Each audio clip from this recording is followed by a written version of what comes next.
नमस्कार। जय श्री राम। स्वागत है आप सभी का आपके अपने YouTube चैनल। मैं लक्ष्मण। आज चर्चा करेंगे अपन राजस्थान के एकीकरण। संपूर्ण चर्चा करेंगे कि राजस्थान के कितने चरण है एकीकरण के और उन चरणों में क्या क्या हुआ था, है ना। डिटेल वाइज पढ़ेंगे।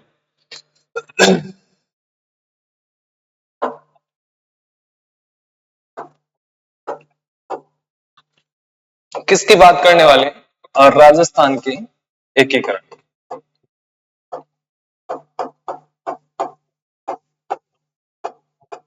आपने पढ़ा होगा कहीं पर या बार बार पढ़ रहे होंगे, लेकिन ध्यान से पढ़ना, समझ में आ जाएगा। अच्छा, राजस्थान का एकीकरण है, चरण है क्या? है क्या? क्यों पढ़ा जाता है? तो इसकी बात करें तो राजस्थान का जो वर्तमान स्वरूप है, कितने जिले अभी? 41 जिले। ऐसा तो पहले नहीं था। ऐसा था क्या? नहीं था। तो फिर क्या था? क्या अभी जो लोकतंत्र है, जो नियम है, वो संवैधानिक रूप से लागू है क्या? पहले था। क्या प्रशासन की जो व्यवस्था है पहले थी? नहीं थी। प्रशासनिक व्यवस्था भी नहीं थी। क्या कोई राज्य की सीमा निश्चित थी? जितने भी जिले राजधानी, क्या उनकी सीमा निश्चित थी? नहीं थी। और इसी सीमा क्यों नहीं थी, ये ध्यान देना। राजस्थान के अंदर किसी भी जिले की सीमा क्या नहीं थी? निश्चित नहीं थी। कोई प्रशासन की व्यवस्था नहीं थी। होता है क्या प्रशासन? प्रशासन सरकार के जितने भी कर्मचारी या जैसे पुलिस है, आर्मी है, ये सारी प्रशासन, इनकी कोई व्यवस्था नहीं थी। न ही जिलों की सीमा निश्चित थी, न ही जो राजस्थान इसकी सीमा निश्चित थी। ठीक है। क्यों नहीं थी? क्योंकि यहाँ पर राज करने वाला शासक होता था। क्या होता था? शासक। यानी राज क्या थी? राज व्यवस्था। और राज व्यवस्था होने के कारण राजा की मर्जी है, या तो उनको कोई आक्रमण करके उनकी सीमा को, जगह को हड़प लेते थे, है ना। या फिर ये राज्य है, अपनी सहमति से किसी और को दे देता, या फिर कोई और राजा आकर यहाँ पर कब्जा कर लेता और कब्जा करता। तो ये सीमा है, ये निश्चित, कभी इधर चली जाती थी, कभी किसी और के पास चली जाती थी। और इसी को रोकने के लिए कि सभी जिले हैं, सभी जगह हैं राजस्थान की, उनकी सीमा क्या हो जाए? निश्चित हो जाए। क्या हो जाए? निश्चित हो जाए। उसमें प्रशासन की व्यवस्था लागू हो जाए। और इसमें जो योगदान है वो है सारा का सारा किसका? एक व्यक्ति है, सरदार वल्लभ भाई पटेल। सरदार वल्लभ भाई पटेल।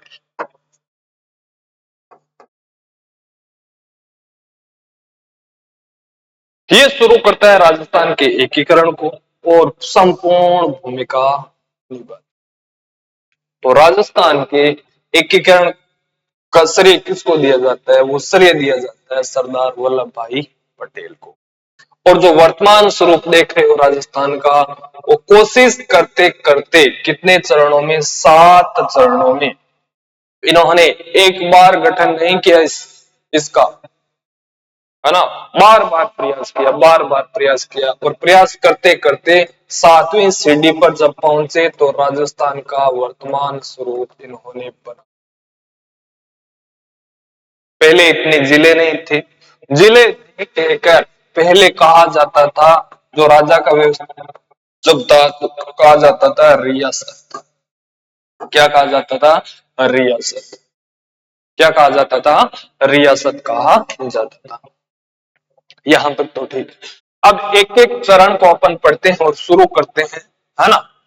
समझ में आ गया होगा कि एकीकरण को क्यों पढ़ा जाता है। एकीकरण को इसीलिए पढ़ा जाता है, एक तो और राजस्थान नाम नहीं था उस समय, इसका कोई निश्चित नाम नहीं। दूसरा दूसरा क्या बनाना था? राज्य बनाना था इसको। क्या बनाना था? राज्य। और दो चीजें बनाने के लिए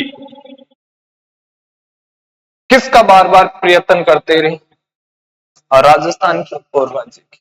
अब राज्य की मेन दिक्कत यह है कि इसकी सीमा क्या होनी चाहिए? निश्चित होनी चाहिए। सीमा क्या होनी चाहिए? निश्चित होनी चाहिए। पहली बात तो ये, यदि राज्य आपको बनाना है तो इसकी सीमा क्या होनी चाहिए? निश्चित होनी चाहिए। दूसरी, प्रशासन व्यवस्था लागू होनी चाहिए। क्या होनी चाहिए? प्रशासन व्यवस्था होनी चाहिए। तीसरी बात मैं करूं तो इसमें प्रशासनिक केंद्र भी होना चाहिए। प्रशासनिक केंद्र भी होना चाहिए। यदि ये तीन पॉइंट किसी जगह पर लागू है तो क्या बन जाएगा? राज्य के रूप में आ जाएगा। और अभी तक जो अपन पढ़ रहे हैं इसमें कोई सीमा निश्चित, न ही इसका निश्चित नाम है। कहीं पर मिलता है राजस्थान, कहीं पर मिलता है ब्रह्मवट, तो कल पढ़ा था, है ना। कहीं पर मिलता है राजस्थान द्वितीय,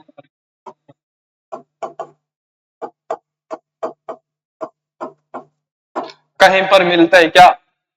राजपूताना। तो अभी इसका नाम निश्चित नहीं, और यही नाम निश्चित करने के लिए राजस्थान के एकीकरण से गुजरना पड़ता है। राजस्थान के एकीकरण से गुजरना पड़ता है। ठीक है, चलो आगे देखते हैं। जो प्रथम राजस्थान का एकीकरण होता था, ध्यान देना, राजस्थान का कौन सा?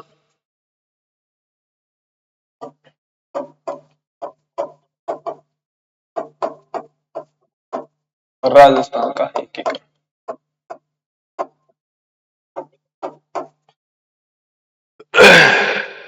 राजस्थान के एकीकरण की बात करूं तो प्रथम चरण इसका शुरू होता है, प्रथम चरण, और इसका नाम दिया गया था मत्स्य, मत्स्य संघ। क्या नाम दिया था? मत्स्य संघ। ठीक है। कब शुरू हुआ था ये शुरू हुआ था 18 मार्च 1948 को। 18 मार्च 1948 को तो राजस्थान का एकीकरण है, उसका प्रथम चरण शुरू होता है 18 मार्च 1948 को। 18 मार्च 1948 को। नाम क्या था? मत्स्य संघ। नाम क्या था? मत्स्य संघ, जिसके अंदर 4 रियासतें जोड़ी गई थी। कितनी रियासतें? 4 रियासतें जोड़ी गई थी। नाम क्या था? नाम था भैया अलवर, दूसरी भरतपुर, क्या नाम था? धौलपुर, और चौथी है करौल। चौथी कौन सी है? करौल। ये 4 रियासतें इसके अंदर जोड़ दी गई थी, और 2 ठिकाने, एक ठिकाना बनाया जिसको कहते हैं केंद्र शासित प्रदेश। तो 4 रियासतें थी, एक क्या था? केंद्र शासित प्रदेश। एक क्या था? केंद्र शासित प्रदेश। एक क्या था? केंद्र शासित प्रदेश। और केंद्र शासित प्रदेश कौन था? वो था नीमराना, नीमराना ठिकाना। कौन सा था? नीमराना ठिकाना। एक क्या था इनका? ठिकाना था। और 4 क्या थी? रियासतें थी। 4 क्या थी? रियासतें थी। समझ में आया होगा। और मैं बात करूं कि उस समय इन रियासतों की राजधानी बनाई थी, क्या बनाई थी? राजधानी वो बनाई थी अलवर को। राजधानी किसको बनाई थी? अलवर को।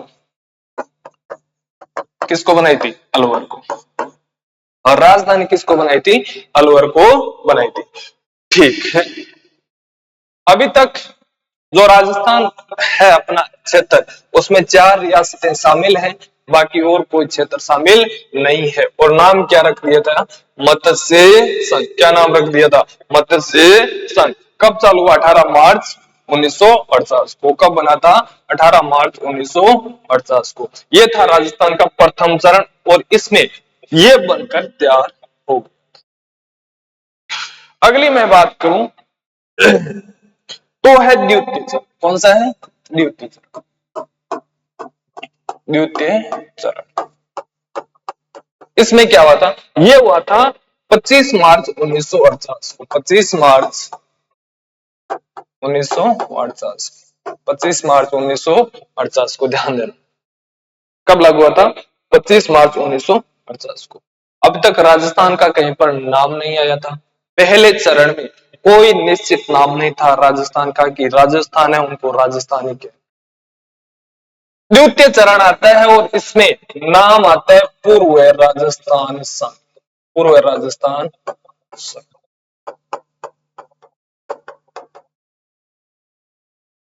का 25 मार्च 1950 को, जहां पर पहली बार किसका नाम आता है? राजस्थान का नाम आता है। अपने लिए यही महत्वपूर्ण है और यही से क्वेश्चन बनता है कि पहली बार राजस्थान का नाम कौन से चरण में आता है? तो आता है पूर्व राजस्थान संघ।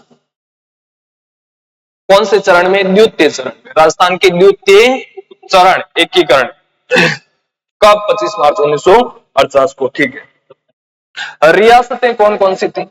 रियासत, इसके अंदर कौन कौन सी रियासतें थी? ध्यान दो, वो थी टोंक, बूंदी, शाहपुरा। टोंक, बूंदी, शाहपुरा, कोटा, झालावाड़। क्या नाम था? झालावाड़। 6 नंबर में बात करूं तो थी प्रतापगढ़, डूंगरपुर। कौन सी थी? डूंगरपुर। 8 नंबर की मैं बात करूं तो थी बांसवाड़ा। कौन सी थी? बांसवाड़ा। ये इनके अंदर क्या थी? रियासतें शामिल थी। क्या थी? रियासतें शामिल थी। और राजधानी किसको बना दिया था उस समय? राजधानी किसको बना दिया था? राजधानी बनाया था भैया कोटा को। किसको बना दिया था? कोटा को राजधानी। किसको बना दिया था? कोटा को राजधानी बना दिया था। दो इसके ठिकाने थे। दो क्या थे इसके? केंद्र शासित प्रदेश थे। कौन कौन से? एक तो लावा ठिकाना। एक कौन सा था? लावा ठिकाना। दूसरा था कुशलगढ़ का ठिकाना। कुशलगढ़ का ठिकाना। दूसरा कौन सा? कुशलगढ़ का ठिकाना। दो क्या थे? केंद्र शासित प्रदेश बोल लो या ठिकाना बोल लो।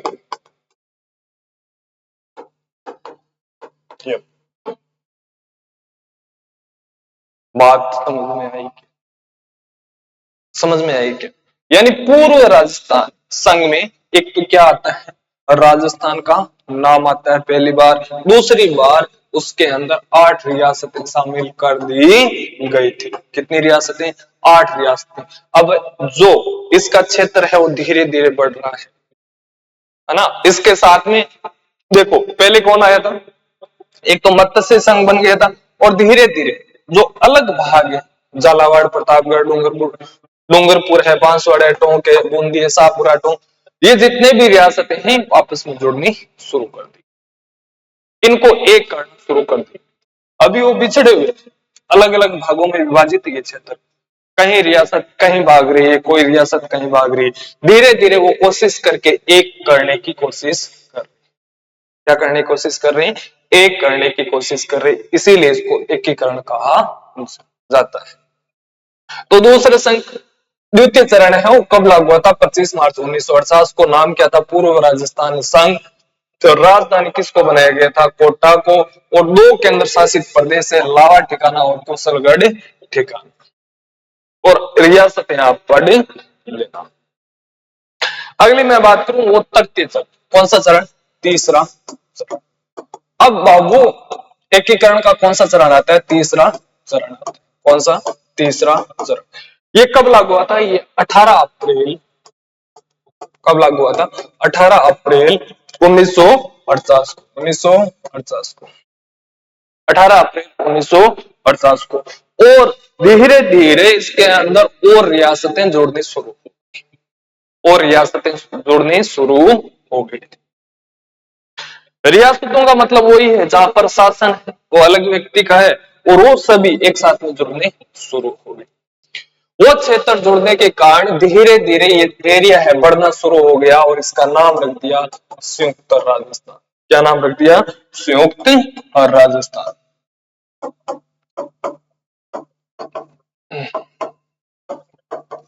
कब? 18 अप्रैल 1948 को। कौन सा चरण आता है एकीकरण का? तीसरा चरण आता है। कौन सा चरण आता है? तीसरा चरण आता है। ठीक है, यहां तक तो बढ़िया बात है। आगे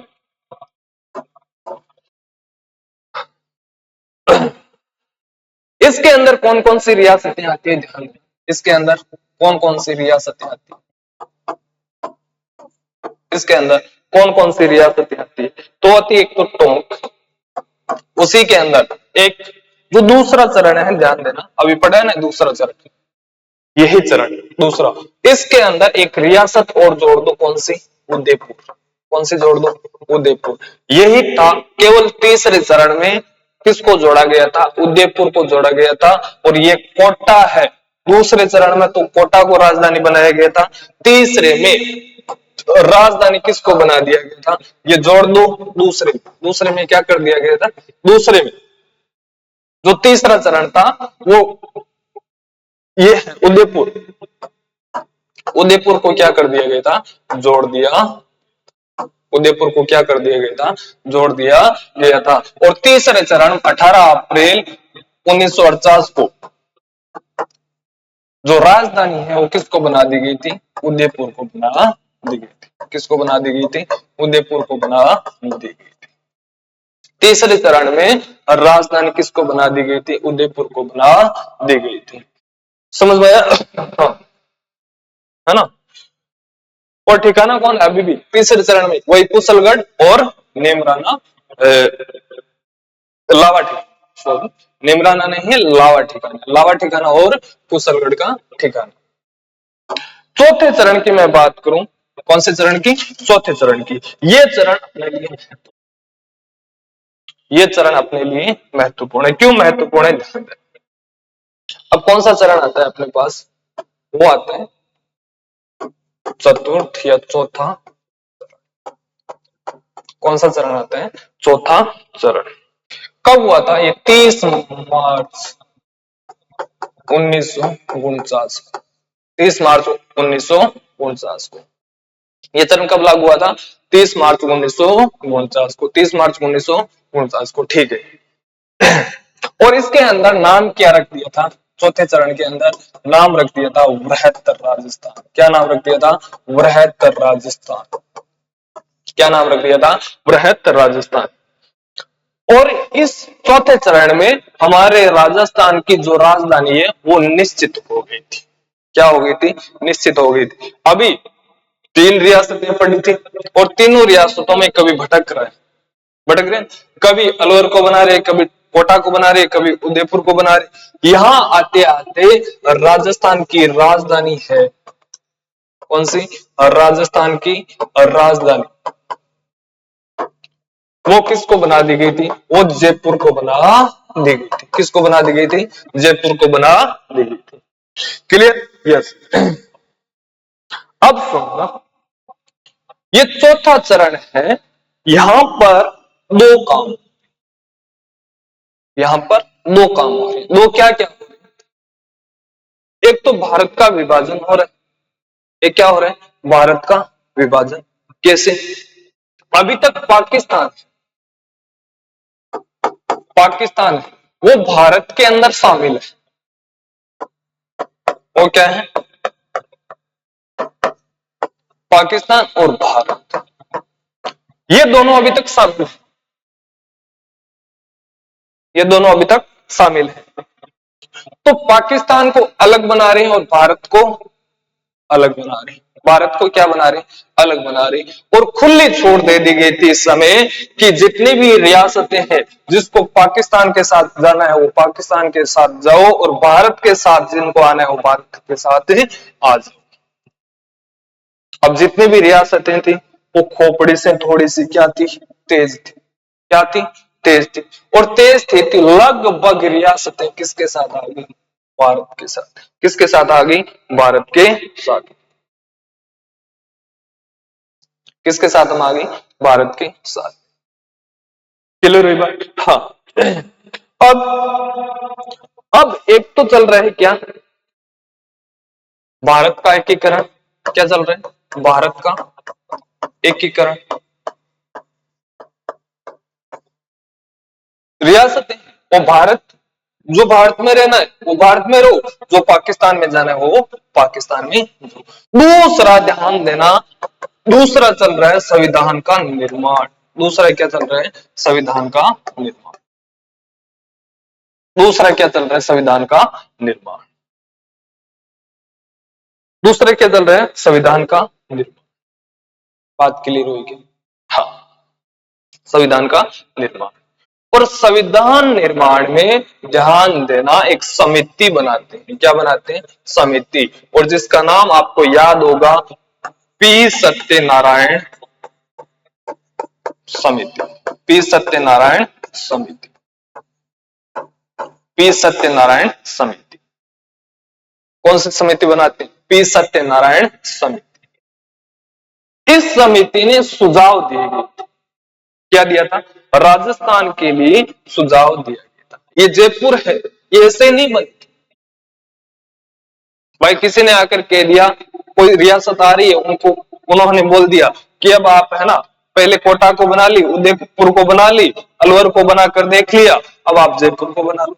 ऐसा तो नहीं हुआ। ऐसा ही हुआ क्या, नहीं। ऐसा भी नहीं हुआ कि कोई नींद में से सोता हुआ आ रहा है और मुंह चक के बोल दिया कि आप जयपुर को राजधानी बना दो। ऐसा हुआ था,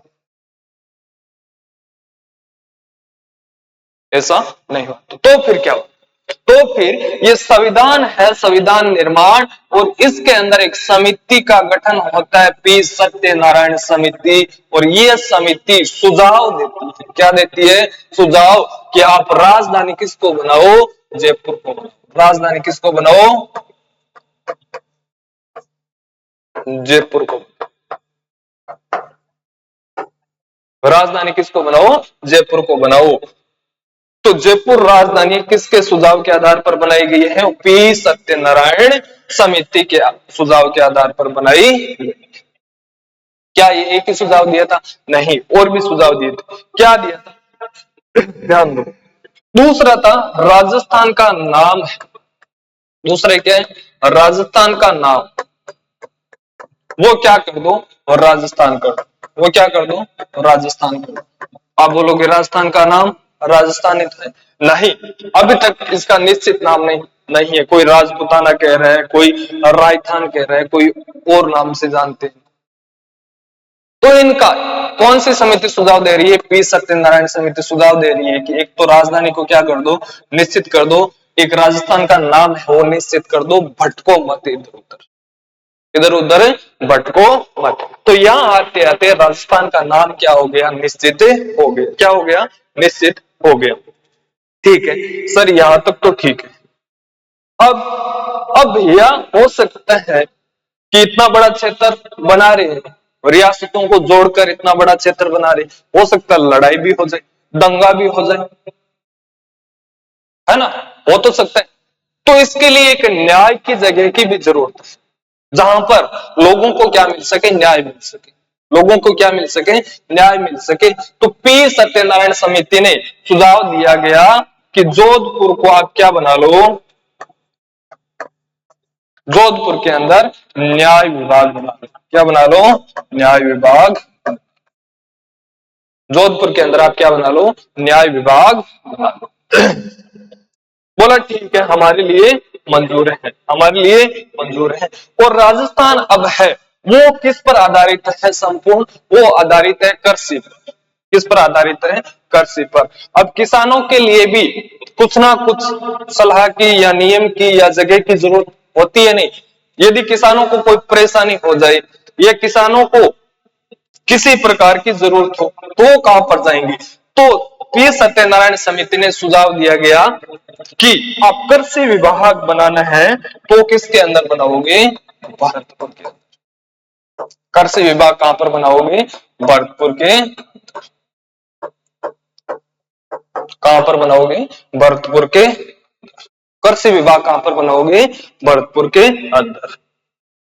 और अब राजस्थान है, वहां पर बहुत सारे खनिज भी पाए जाते हैं मिट्टी के अंदर, है या नहीं? चाहे बजरी हो चाहे और कुछ हो, कोयला हो, कुछ भी खनिज, भैया कुछ जमीन से खोद रहा है खनिज, कुछ भी खनिज निकाल रहे हैं तो उनके लिए भी एक जगह निश्चित होनी चाहिए। परमिशन कौन परमिशन देगा, किसके अनुसार खनिज वो निकाला जाएगा, है या नहीं? तो उसके लिए पी सत्यनारायण समिति ने सुझाव दिया गया था कि आपको ये क्या बनाना है? खनिज विभाग बनाना है। क्या बनाना है? खनिज विभाग बनाना है। और वो कहां पर बनाया? वो बनाया उदयपुर के। कहां पर बनाया? उदयपुर के। कहां पर बनाया? उदयपुर के। बात क्लियर हुई क्या? अब ध्यान रखें, जो चौथे चरण के अंदर शामिल थे कौन? और वो प्रधानमंत्री भी बन चुका है। वो क्या बन चुका है? प्रधानमंत्री भी बन चुका है। ऐसा कौन सा प्रधानमंत्री है जो राजस्थान के एकीकरण में भी क्या था? शामिल था। वृहत राजस्थान एकीकरण में शामिल था या चौथे चरण में शामिल था। तो प्रधानमंत्री, नाम याद रखना आप, वो कौन है? प्रधानमंत्री हीरालाल शास्त्री। कौन है? हीरालाल शास्त्री। कौन है? हीरालाल शास्त्री। हीरालाल शास्त्री। क्लियर? यस। और इसी चरण में ध्यान देना, इसी चरण में चौथे चरण में ही राजस्थान को राज्य की नींव पड़ी थी। क्या पड़ी थी? राज्य की नींव पड़ी थी। राज्य की क्या पड़ी थी? नींव पड़ी थी। अब राजधानी कौन सी होगी? जयपुर। और राजस्थान है वो क्या बन गया? एक राज्य बन गया। क्या बन गया? राज्य बन। बात क्लियर हुई क्या? और दूसरी बात ध्यान रखना, 30 मार्च 1949 को क्या मनाया जाता है? राजस्थान दिवस मनाया जाता है। राजस्थान दिवस मनाया जाता है। 30 मार्च 1949 को क्या मनाया जाता है? राजस्थान दिवस मनाया जाता है। राजस्थान दिवस मनाया जाता है। क्लियर? यस। आगे ये बात तो यहां तक ठीक है। चौथा चरण तो यहां तक अपना क्लियर हो जाता है। और अब चरण आता है 5। अभी तक केवल राज्य बना है, राज्य बन गया। पी सत्यनारायण समिति उनके सुझाव पर जो मेन जगह बनानी थी वो भी बना दी, लेकिन अभी तक संपूर्ण जो रियासतें जुड़नी थी वो जुड़ी नहीं। जो पूरी तरह रियासतें जुड़नी थी वो अभी तक जुड़ी नहीं है। तो एक और बैठक रखी, एक और चरण बनाया इसका, वो था 5वां चरण। कौन सा चरण? पंचम। कौन सा चरण? पंचम चरण। कब रखा गया? 15 मई 1949 को। कब रखा गया? 15 मई 1949। कब रखा गया? 15 मई 1949 को। और इसका नाम रख दिया क्या था? संयुक्त वृहत राजस्थान। संयुक्त वृहत राजस्थान। अब देखो नाम आने लग गया राजस्थान का साथ में, चाहे वो राजस्थान संघ हो, चाहे वृहत राजस्थान हो, चाहे संयुक्त वृहत राजस्थान हो। पहले अलग अलग नाम रखते थे। पहले रख रहे हैं ना, पहले चरण में रख रहे हैं मत्स्य संघ, दूसरे चरण के से शुरू होता है राजस्थान। अब राजस्थान नाम को नहीं हिला रही, है ना। 5वें चरण में क्या रख दिया? संयुक्त वृहत राजस्थान। क्या नाम रख दिया? संयुक्त वृहत राजस्थान। और कब लागू हुआ? 15 मई 1949 को। 15 मई 1949 को। अब पांचवें चरण में क्या किया गया था? पांचवें चरण में अभी तक मत्स्य संघ है वो अलग है, मत्स्य संघ क्या है वो अलग है।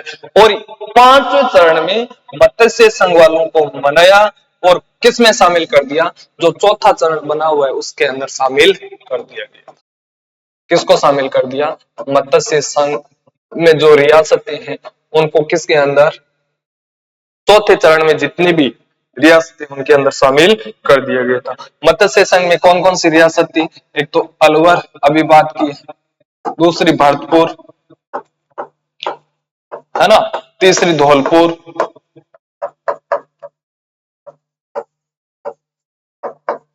और चौथी करौली। चौथी कौन सी है? करौली। इन रियासतों को किसके अंदर शामिल कर दिया? चौथे चरण में शामिल कर दिया गया था। ये पांचों चरण इतना ही काम किया था और वृहत राजस्थान के रूप में बन गया था। अब बात आती है छठा चरण। कौन सा चरण आता है? छठा चरण। कौन सा चरण आता है? छठा चरण। ये कब बना था? ये 26 जनवरी 1950 1950 को, 26 जनवरी 1950, 26 जनवरी 1950 को। और नाम क्या रखा था इसका? नाम रखा था राजस्थान संघ। राजस्थान संघ। आप बोलोगे ये तो दूसरे चरण बन गया था। दूसरे चरण में बाबू बना था पूर्वी राजस्थान संघ। कौन सा बना था? पूर्वी राजस्थान संघ। और यहां पर आकर बनता है राजस्थान संघ। क्या बनता है? राजस्थान संघ। और इसी का नाम है संयुक्त वृहत राजस्थान। क्या नाम है? संयुक्त वृहत राजस्थान।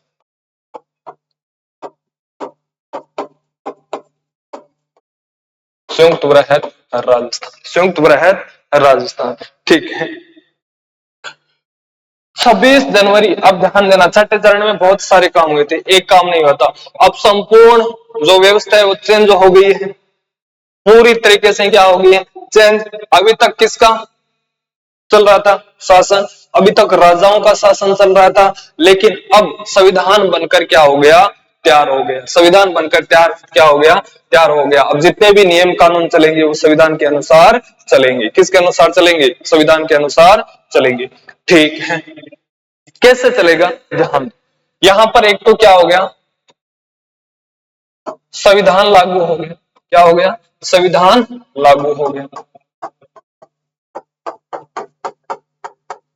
क्या हो गया? संविधान लागू। दूसरी मैं बात करूं तो क्या हो गया? राजस्थान को राजस्थान को भाग बी, कौन सा? भाग बी राज्य का दर्जा मिल गया। क्या मिल गया? दर्जा मिल गया। ठीक है। तीसरी मैं बात करूं, जितनी भी रियासतों की पुरानी व्यवस्था थी, रियासतों की पुरानी शासन व्यवस्था थी, वो क्या कर दी गई थी? समाप्त। वो क्या कर दी गई थी? समाप्त कर दी गई थी। अगली मैं बात करूं, अब राज्य की प्रशासन व्यवस्था है।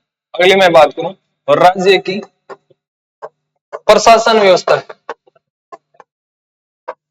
वो किसके अनुसार चालू होगी? संविधान के अनुसार। किसके अनुसार? संवैधानिक के अनुसार। ये लो, किसके अनुसार होगी? संविधान के अनुसार। क्लियर? यस। दूसरी, यहां पर एक बात याद रखना, जो राज प्रमुख है, अब ये क्या होता है? ये होता है जो अभी वर्तमान में कौन है? राज्यपाल।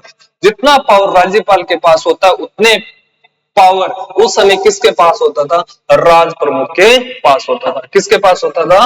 राज प्रमुख के पास होता था। किसके पास होता था? राज प्रमुख के पास होता था। क्लियर? यस। वो किसको रखा गया था? वो रखा गया था महाराणा भोपाल सिंह। किसको? महाराणा भोपाल सिंह। किसको रखा गया था? महाराणा भोपाल सिंह। कहाँ के थे? ये थे उदयपुर। कहाँ के थे? उदयपुर। कहाँ के थे? उदयपुर। क्लियर? कहाँ के थे? उदय, कहाँ के थे?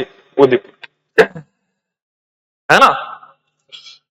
हाँ, राज प्रमुख। और दूसरा भी इसका नाम है संवैधानिक प्रमुख।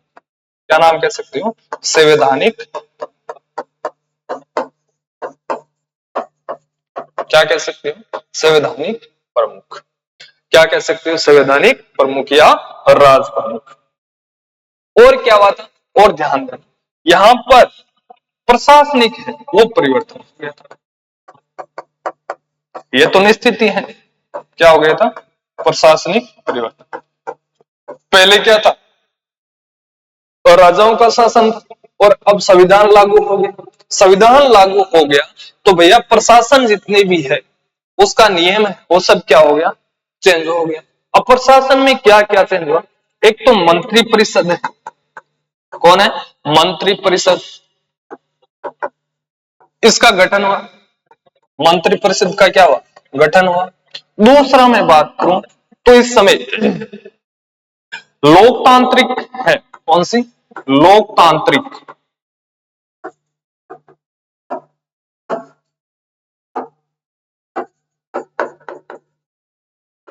कौन सी?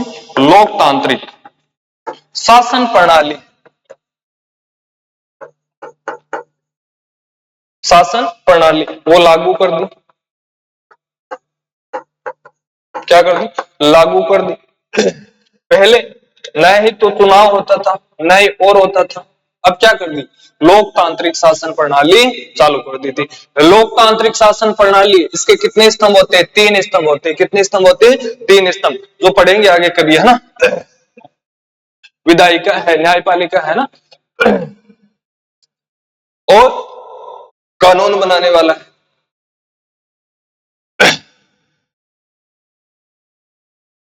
और क्या किया गया था? लोकतांत्रिक शासन प्रणाली है वो लागू कर दी गई थी। तीसरा मैं बात करूं तो ध्यान देना, जनता को मौलिक अधिकार मिलने। जनता को कौन सा? जनता को मौलिक अधिकार क्या मिलना शुरू हो गया? जनता को मौलिक अधिकार दे दिया। अभी तक जनता को मौलिक अधिकार नहीं था। इससे पहले जनता अपनी मर्जी से कुछ भी नहीं कर सकती थी, और यहाँ आते आते छठे चरण में जनता को क्या कर दिया था? मौलिक अधिकार है वो उनको दे दिया था। कुछ उनको छूट दे दी गई थी, जैसे बोलने की है, रहने की है, खाने की है, पीने की है ना? जितने भी मौलिक अधिकार होते हैं उनमें उनको छूट दे दी गई थी। बात क्लियर? यस। अगली मैं बात करूं तो ध्यान देना, अगला अपना चरण आता है कौन सा? सातवां, है ना? और उसमें ध्यान रखना, छठा चरण है। अब जितने भी कार्य होंगे वो किसके अंदर? न्यायपालिका और प्रशासन के अधीन होंगे। जितने भी कार्य होंगे अब किसके अंदर होंगे? राजस्थान में वो न्यायपालिका और प्रशासन के अधीन में होंगे। What it? यस। अब आता है अपना सातवां चरण। कौन सा? सातवां। कौन सा आता है? सातवां चरण। इसमें क्या कहा गया? ध्यान दो। ये होता है कब? 1 नवंबर। कब लागू हुआ था सातवां चरण? 1 नवंबर 1956। 1 नवंबर 1956।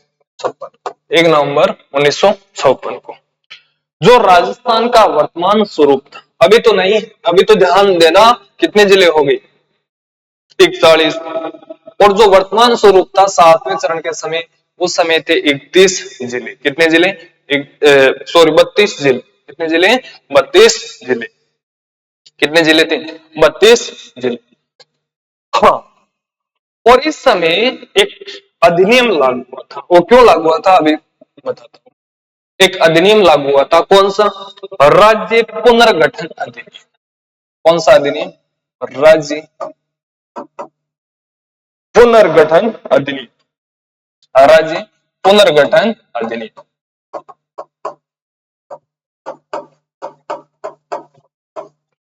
पुनर्गठन अधिनियम 1956, 1 नवंबर 1956 को ये राज्य पुनर्गठन अधिनियम 1956 ये लागू होता है। क्यों लागू होता है? क्योंकि अभी तक इस राज्य में, राजस्थान में कुछ रियासतें हैं और बाकी रही, और बाकी रही, और इसीलिए अब न्यायपालिका और प्रशासन की अनुमति के बिना कोई भी काम राजस्थान के अंदर आप नहीं कर सकते।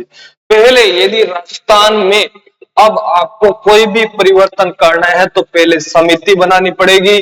उस समिति में आपको कई लोगों से क्या क्या लेना पड़ेगा? सुझाव लेना पड़ेगा। उसके बाद में आप परिवर्तन कर सकते। अब मन चाही मर्जी नहीं, मनचाही मर्जी नहीं रही, और इसीलिए राज्य पुनर्गठन अधिनियम 1956 बनाया। और क्यों बनाया? क्योंकि इस समय जो अजमेर है, वो अजमेर का कुछ एरिया बाकी है ना। आबू रोड है, पहले किस में शामिल था? बॉम्बे में। किसमें? बॉम्बे रियासत। और उससे लाकर किस में शामिल किया? राजस्थान के अंदर शामिल कर दिया। किसके अंदर? राजस्थान के शामिल कर दिया था। कौन कौन से? अजमेर और आबू रोड। आबू रोड, इनको शामिल करने के लिए एक अधिनियम लागू होते हैं, राज्य पुनर्गठन अधिनियम 1956, और इनको क्या कर दिया था? इनके अंदर शामिल कर दिया गया था। इनको शामिल कर दिया गया था। बात और भी कई है, कुछ सीमावर्ती क्षेत्र है, उनकी सीमा है, कहीं पर कम है, कहीं पर ज्यादा है, उनको सही करने के लिए अधिनियम बनाया गया था। ये अधिनियम बनाया गया था, है ना। हाँ, ये थी अपनी कौन सी? 7 चरण एकीकरण की। मैं उम्मीद करता हूं आपके समझ में आया होगा। और एक बात और बताता हूं, 32वां जो जिला है, 33वां, सॉरी कौन सा? 33वां, वो कब बना था? वो बना था प्रतापगढ़। कौन सा बना था? प्रतापगढ़। वो बाद में बनाया गया है। वो कब बनाया गया? बाद में बनाया गया है। एक समिति रखी गई थी, कौन सी? परमेश चंद्र समिति। कौन सी? परमेश चंद्र समिति। परमेश चंद्र समिति। कौन समिति रखी थी? परमेश चंद्र समिति। और इस समिति के कारण कौन सा जिला बनाया गया? प्रतापगढ़ का जिला बनाया गया। इसी प्रकार अब आगे भी जितने भी जिले बनेंगे, अभी 41 जिले बने, उनके लिए भी समिति बनाई थी। क्या बनाई थी? समिति। वो भी समिति की परमिशन के बिना कोई भी काम नहीं कर सकती। इससे आगे अब पढ़ेंगे अगली क्लास में, और आप बने रहे कंटिन्यू, है ना। एक एक बात है वो क्लियर करते हुए चलेंगे। आज के लिए इतना ही, धन्यवाद। जय श्री राम। मिलते हैं अगली क्लास में। जय श्री राम।